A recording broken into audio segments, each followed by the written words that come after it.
The dawn mist hovered over the lake cabin, the air crisp with early morning freshness, as Karen, audacious and reckless as ever, decided to escalate her harassment yet again.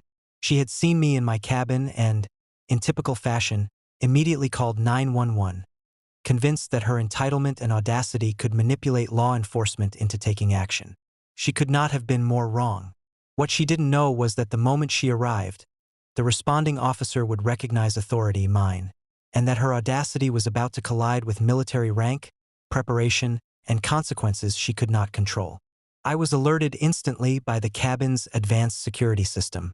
Cameras tracked Karen's approach from multiple angles, while Max growled low, patrolling the perimeter to prevent any reckless intrusion. Every inch of the property had been fortified with sensors, alarms, and physical barriers to anticipate precisely this type of audacious act. Karen arrived, phone in hand, shouting into the device with audacious confidence.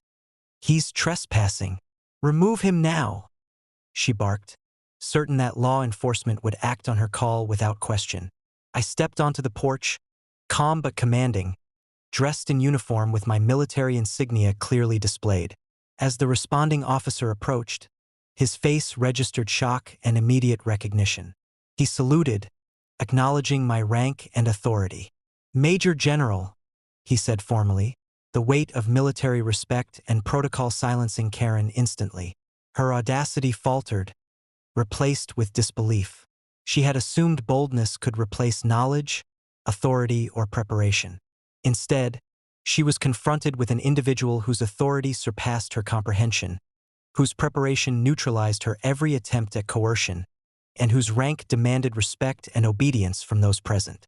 Karen tried to argue, to manipulate the situation with frantic gestures and desperate words.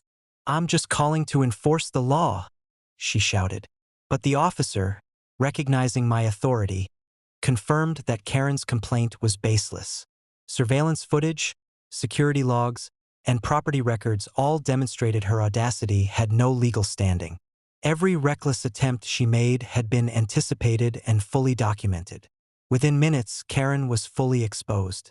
The audacity that had fueled her confidence now left her humiliated, powerless, and legally vulnerable. Her attempts to manipulate law enforcement had failed spectacularly.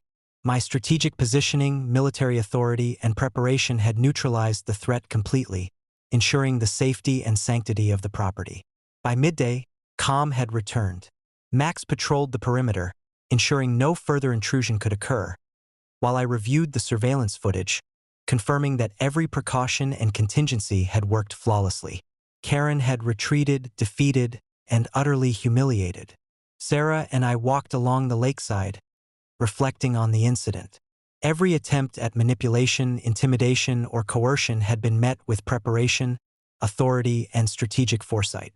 Karen's reckless boldness had collided with consequences she could not avoid.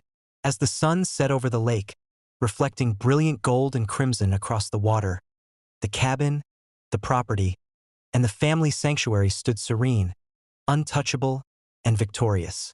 Karen's audacity had been decisively neutralized. Every intrusion, every reckless act, and every attempt at intimidation had been fully countered, leaving her powerless and fully documented. The lake cabin, the property, and the family sanctuary remained untouchable, a permanent testament to vigilance, authority, and preparation. Audacity without foresight, legal authority, or strategic planning will always meet decisive consequences. Karen had been defeated utterly, and the lake cabin sanctuary remained secure, serene, and victorious.